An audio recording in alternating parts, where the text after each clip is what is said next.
Hi guys, good morning sa inyo.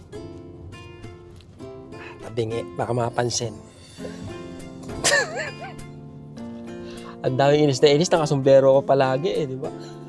Ang bira mga buhay nyo, ang lulungkot nyo. Sige na nga, ito na total lang, hindi kayo naniniwala na wala akong pagsisisi sa pagkuha ko ng Tesla na to. Aminin ko na sa inyo. Nagsisisi ako. At kung pwede lang talaga palitan ko to. Pinagsisisihan ko na kumuha ko ng Tesla na ang kulay ng upuan puti. Okay? Gusto ko siyang palitan ng itim. Eto, napansin nyo, may ganito ako. Nagsisisi ako na puti yung kinuha ko kasi nung tumitingin ako ng mga Tesla, hindi ko akalain na itong trim na to, sa nakita kong unit, parang parang mahogany, kahoy siya. Okay? Akala ko ngayon, pag puti yung kinuha kong interior, ganun pa rin yung yung magiging kulay niya parang kahoy. Yung pala sa kulay itim lang yun. Kaya nung nakita ko na eto na yung sasakyan ko, at eto talaga yung una kong tiningnan mga drenos, napaka-importante sa akin na itong yung pinakita ko sa inyo kulay puti. Yan yung una kong tiningnan. Nung nakita ko na puti yan, medyo na ako, kumbaga, ay, mali. Parang ganon.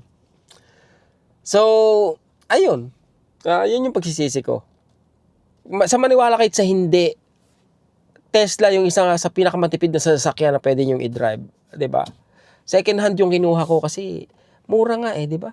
Mura yung insurance ko, mura yung monthly ko. Ano pa bang hahanapin ko? Pwede palang gamitin yung Tesla. Pwede palang, kasya pala yung kahoy dyan na 8 feet. Di ba yung ganon? Ay, sayang yung Tesla. Ginamit lang dyan. Dapat truck. Nakita nyo lang nagkarga ako rito ng kung ano-ano sa loob ng, 365 days. Ilang beses ako nagkarga rito ng kung ano-ano. Siguro, out of 365 days, 10 days or 15 days. Tapos, enough reason ba yun para kumuha ako ng truck? Ngayon, kita nyo, kanina pa ako nagdadrive, 3% pa lang yung nababawas sa akin. Tapos, let's say, mabawasan ako sa araw na ito ng 20%. Pag uwi ko ng bahay, charge ko siya. Tapos, kinabukasan paggising ko, parang full tank na uli siya. Di ba? Biyahe na uli ako. I mean, yung convenience, yung ganon. Mas matipid yung electric car pagdating sa pag-ooperate niya. Tsaka yung long drive, wala akong problema sa long drive gamit ko yung Tesla.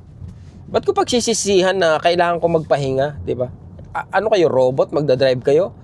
Kaya nyo yung 8 oras straight? Hindi porket long drive, hindi ka nahihinto, di ba? Kumbaga, nakita nyo kung mag-drive ako, palaihi kasi ako di ba? I mean, lagi akong iihi pag event sa gabi, nakakailang gising ako So, tsaka pagurin ako sa sa pagdadrive. Kaya ako tumatagal mag-drive kasi nga hinto ako ng hinto. Apakahirap kaya mag-drive ng 4 na oras na straight or 3 oras. 2 oras lang sa akin, Pinakamahabang din drive ko to na bago ako mag-charge is I think 2 hours or 2.5 hours. Sobrang para sa akin, sobrang tagal na yun. Inip na ako nung gusto ko na mag-inat pag ganun. Pag kayo matibay kayo mag-drive, ang galing nyo talaga. Sana all, di ba? Iniisip ko si Marco, yung si tracker, Pambira ka ako. Ang tibay mag-drive, di ba? Nakakainggit. Gusto kong gusto kong ma-enjoy yung paglo-long drive. Kaya lang, pagurin ako Pero di ba nasusurvive ko pa rin mag-drive kahit mahaba. Kasi nga, yun yung style, di ba? Pagpapahinga ka, titigil ka. Tsaka for safety reasons din yun di ba? Delikado rin bumiyahe ka ng hindi ka humihinto, dire-diretso. Anong mauunang sasabog, pantog mo o yung gulong mo, di ba? Kailangan magpahinga, kailangan planado yung biyahe. And I don't mind na tumigil ako every 1.5 hour or 2 hours. Okay lang sa akin yun, yung ganon.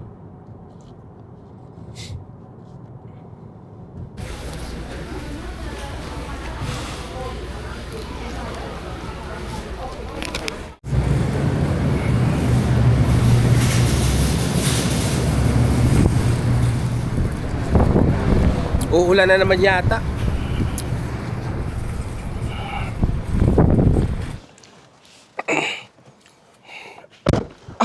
Sarap ng ano nila. Itong sundae nila, hindi matamis.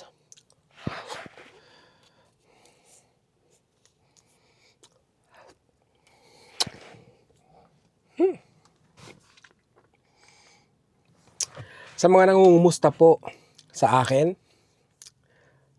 okay lang po ako. Maraming salamat.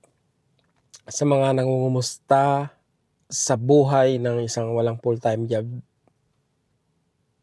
ako. So sa nangungumusta rin po sa akin, no, bilang walang full-time job, okay lang din po ako, no? I mean, hindi ako jobless, 'di ba? Wala akong full-time pero it doesn't mean hindi ako jobless. Sa gusto makaalam yung sa pagpa-part-time ko, ano po yun, kumbaga cash basis, at the end of the year, kung magkano yung kinita mo, i-declare mo, para may tax ka. Wala po akong wala akong hulog sa gobyerno basically. Wala akong Medicare. Under ako ng Medicare ni Madam Dama, no? Under ako ng ng insurance niya. Meron akong life insurance on my own na binabayaran ko buwan-buwan. So, ayun, sa pagta-tax yun nga, no, at the end of the year, doon ako maghuhulog ng tax.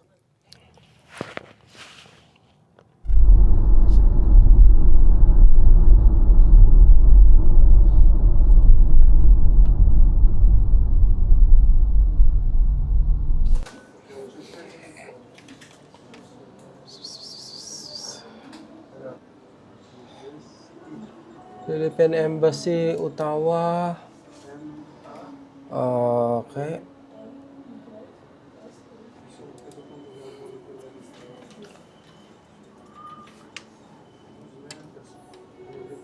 Magpapaprint tayo ng form para sa dual citizenship application.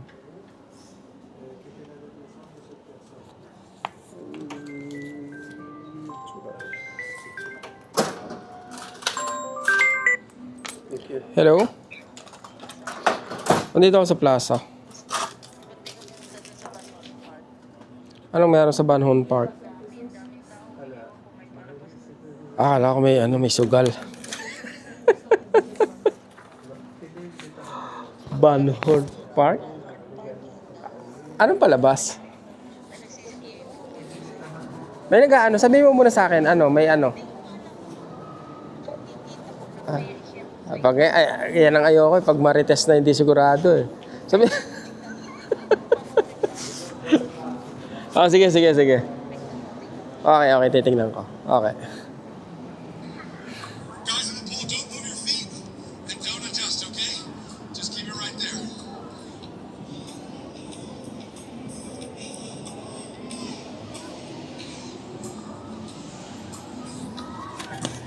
Circus. May circus sa Banhorn Park. Banhorn Park kung saan sa Tim Hortons siya banda. Puntahan ko ba?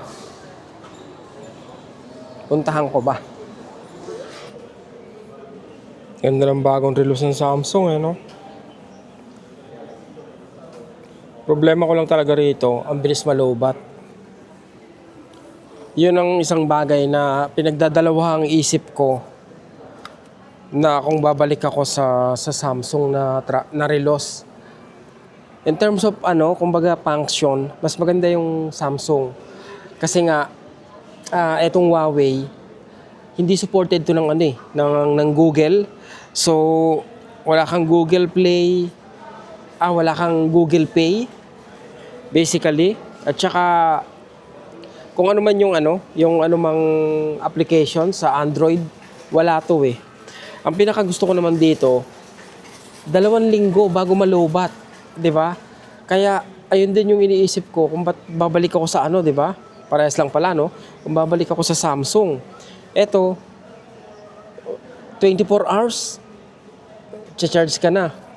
Eto 2 weeks. 'Di ba? So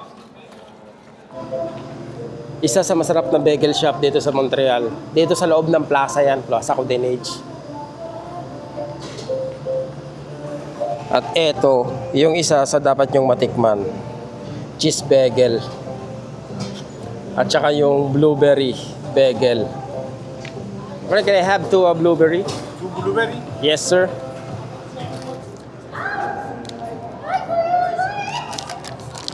Ano, sasama na sa vlog?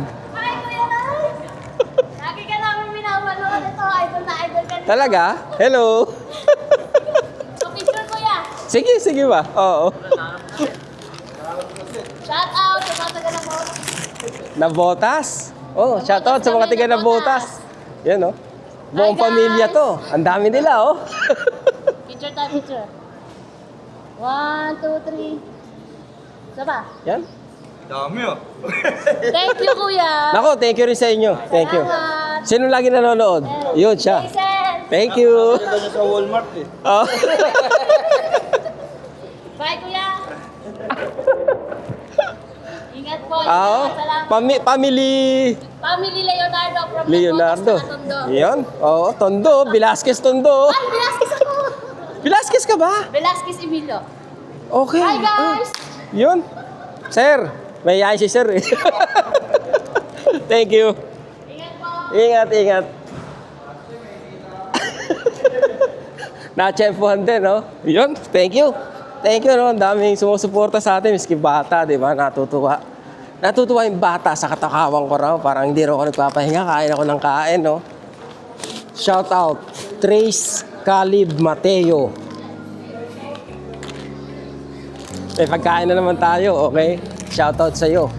Wait, we don't have to start the day yet.